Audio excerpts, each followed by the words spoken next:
existe lei para isso. Por quê? Porque essas coisas, essas emoções não te levam para o lado ruim. Não te levam para fazer coisas ruins. Elas te levam para fazer coisas bondosas, amorosas, coisas serenas, gratas. E a lei, ela surge para simplesmente nos orientar, para nos orientar. A lei vem para redirecionar aquele que está fazendo coisa errada. A lei vem para impedir com que o homem peque. E só que quem está no amor está no Espírito de Deus. Porque o amor é fruto do Espírito de Deus. Então, se você está no amor, você está no Espírito de Deus. E o Espírito não peca. Se o Espírito não peca, não pode ter lei sobre ela. Assim como no céu não existe lei. Porque não existe pecado no céu. Se você está no amor, você não está pecando. Então, você não precisa da lei. A lei vem para aquele que está pecando, para aquele que está no pecado. Mas se você está no amor, você não está no pecado. Então, não existe lei para você. Por isso, o apóstolo Paulo foi muito claro. Sobre essas coisas não existe lei. Então, as pessoas leem a Bíblia, mas não percebem isso.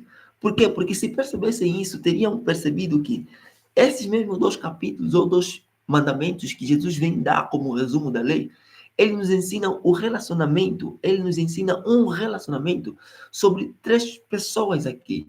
E o primeiro é o relacionamento com Deus e o homem. O segundo é o relacionamento com o próprio homem, consigo mesmo nesse caso. E o terceiro é o relacionamento contigo e o próximo. Então, o teu relacionamento contigo mesmo vai depender de como é o teu relacionamento com Deus. E o teu relacionamento com o próximo vai depender de como é o teu relacionamento contigo mesmo. Então, o que as pessoas não entendem é que o relacionamento que você tem contigo mesmo é um transbordo do relacionamento que você tem com Deus. O amor de Deus, Deus, ele que é abundante em amor, em essência, ele transborda esse amor para nós. E nós, desse transbordo, recebemos e transbordamos para o próximo. Então, o teu relacionamento com o próximo não é algo que você deve esforçar.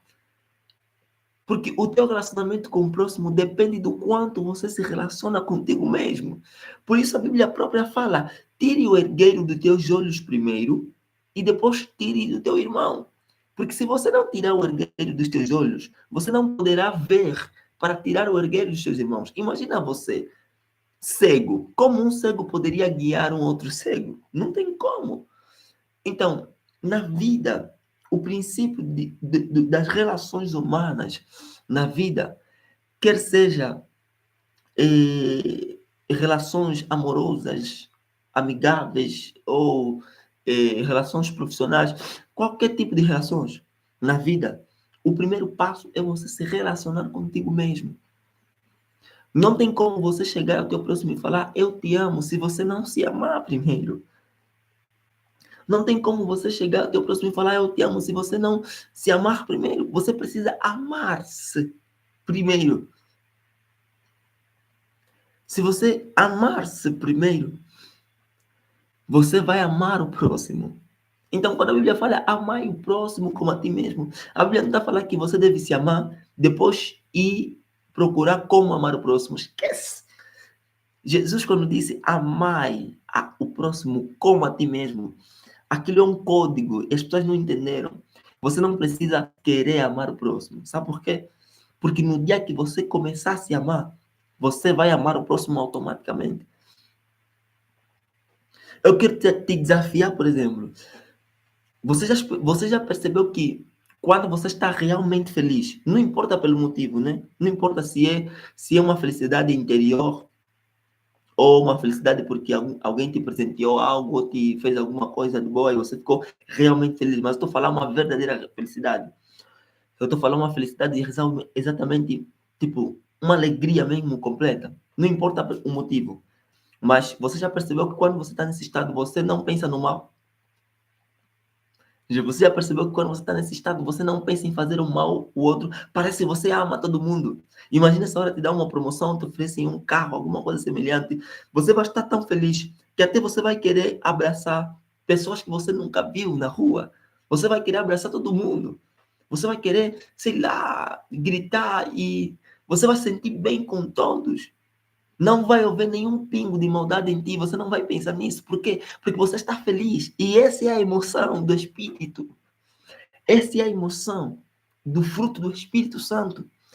E essa é a mesma emoção, é o mesmo estado que você fica se você amar a si mesmo. Então, a alegria nem é a emoção mais elevada, e nem sequer é mais elevada do que a emoção do amor.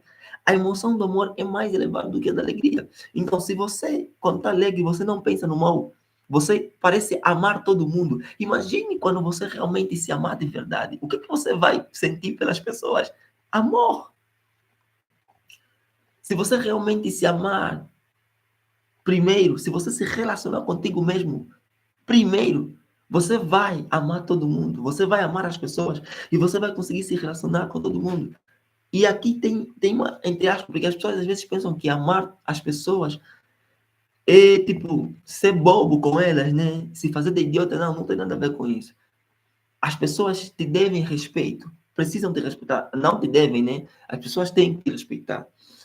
E esse respeito você tem que impor a elas. Ok? E o impor respeito não é algo errado. Você tem que ser respeitado mesmo. Ok? Não significa você ser bobo e as pessoas pisarem em você porque não tem que amar. Não, o amor amor não é isso. Amor não é isso.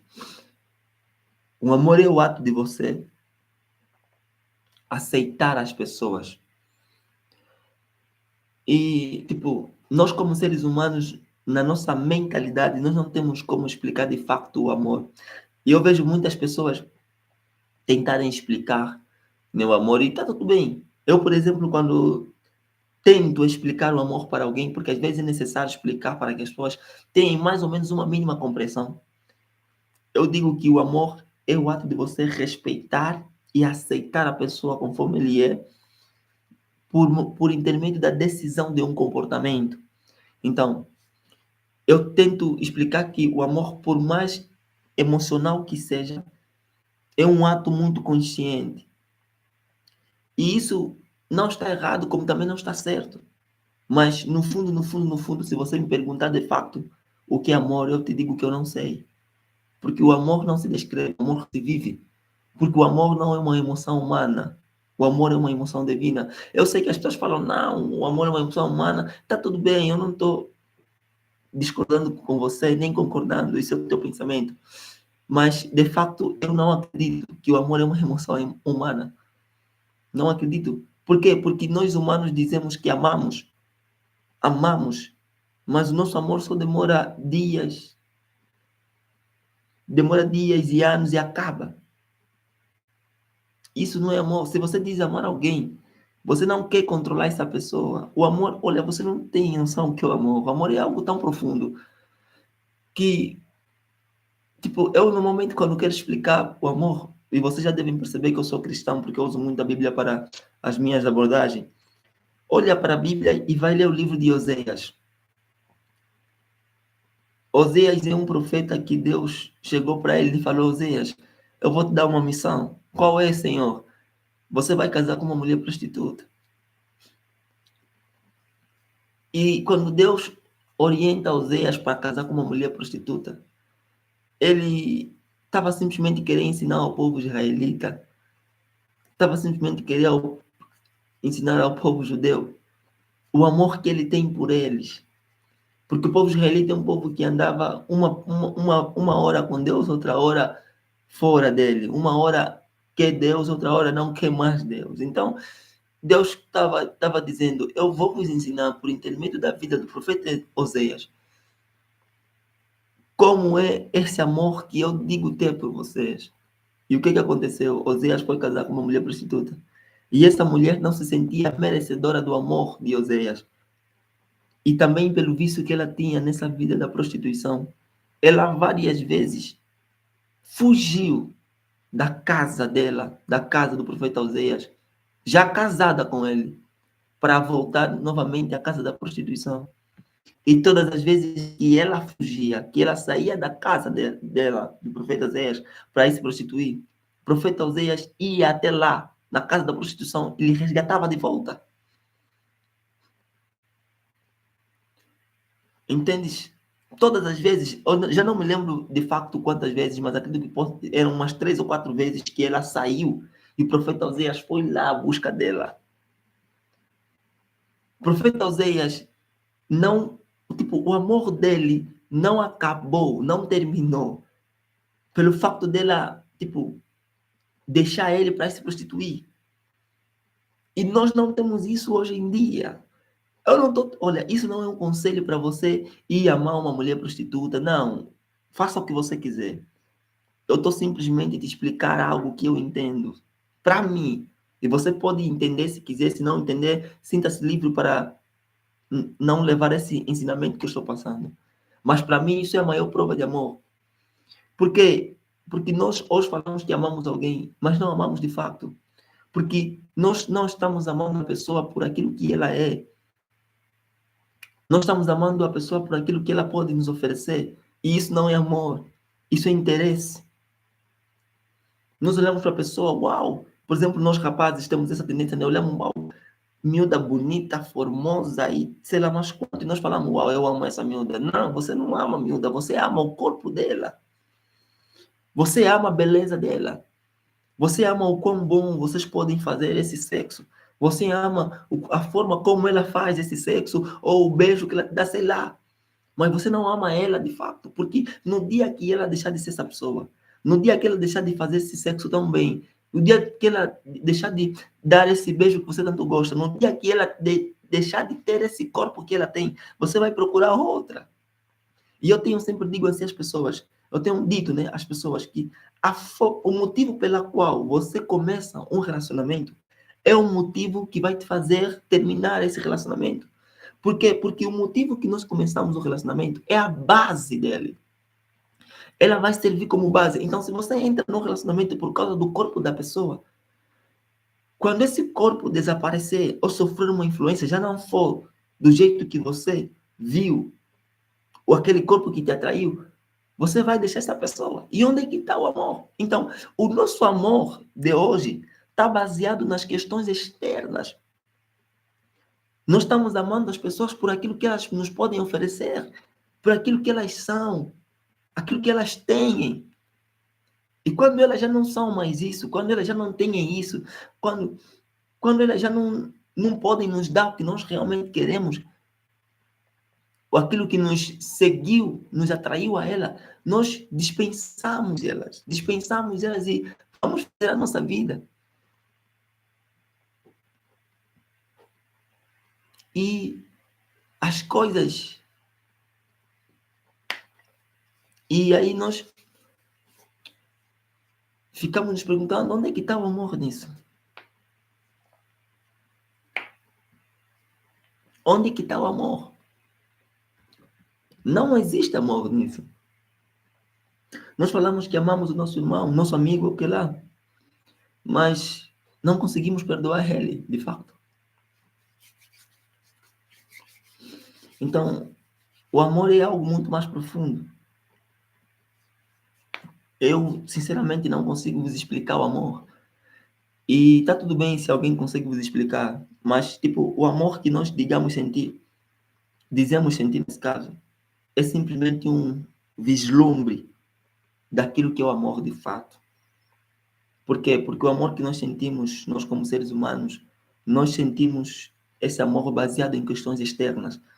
Nós precisamos olhar para a pessoa e gostar da sua característica física, gostar da forma como ela anda, da forma como ela se veste, o que ela tem para nos oferecer e a forma como ela fala. Tipo, nós captamos todos esses elementos nela, na pessoa. E aí nós falamos, não, eu amo essa pessoa. Você não ama essa pessoa. Você gosta do que ela te pode te dar, do que ela te tem que oferecer. Você gosta do corpo dessa pessoa. Você gosta da forma como ela fala, do seu rosto e outras coisas mais, mas você não ama essa pessoa. Porque o amor não tem como referência as características físicas. O amor não tem como referência aquilo que a pessoa tem para te oferecer. O amor tem como referência a essência da pessoa. Você não ama a pessoa porque ela tem e pode. Você ama a pessoa porque ela é. Então, você conhece a pessoa e você ama ela por ela ser. Ou melhor, o verdadeiro amor não tem nada a ver com a pessoa que você diz amar. O verdadeiro amor tem a ver contigo. Quando você diz amar a pessoa, não é que você viu algo na pessoa que te faz amar, não. É porque você decidiu amar essa pessoa e não porque ela tem, mas pelo que ela é de fato. E quem nós somos? Nós somos imagem e semelhança de Deus. Nós somos seres iguais em essência, a nossa essência mesma. Existe uma vida. E a vida que eu tenho é a mesma que você tem. O ar que eu respiro é o mesmo que você respira. Você ama ela por ele ser um ser vivo. E não por ele ter o corpo, ou por ela ter o corpo que tem. E por ele ou ela ter as habilidades que possui. Você tem que amar a pessoa porque você se ama e você entende que vocês são iguais. A essência do Deus, a imagem e semelhança, vocês são essa pessoa. E esse amor não pode vir por causa da pessoa que você diz amar. Esse amor tem que vir de dentro de você. Por isso Deus disse, amai o teu próximo como a ti mesmo. E esse amor não é só um amor não é só um amor referente à amizade, referente a famílias. Não, é um amor inclusive até com o teu cônjuge, até com a tua namorada. Você não tem como dizer que você ama a sua namorada se você não se amar a ti mesmo. Porque quando você amar a ti mesmo, só quando você amar a ti mesmo, você vai ter a compreensão do verdadeiro amor. Porque como você pode, inclusive, fazer algo em alguém que você não conhece? Se você não conhece, como você pode dizer que eu posso fazer isso a você? Você não conhece o que é o amor, você não sente o que é o amor. Como você pode saber que você ama essa pessoa se você não sabe o que é o amor? Você nunca viveu o amor, como você pode saber que você ama a pessoa? Então você tem que se amar primeiro. Você tem que se relacionar contigo mesmo primeiro. E só assim você vai poder conseguir amar outra pessoa e se relacionar com outra pessoa. Então, os relacionamentos hoje têm sido tão tóxicos porque nós não temos isso. Nós não temos a experiência de nos relacionarmos conosco. Não temos a experiência de nos amarmos primeiro, né?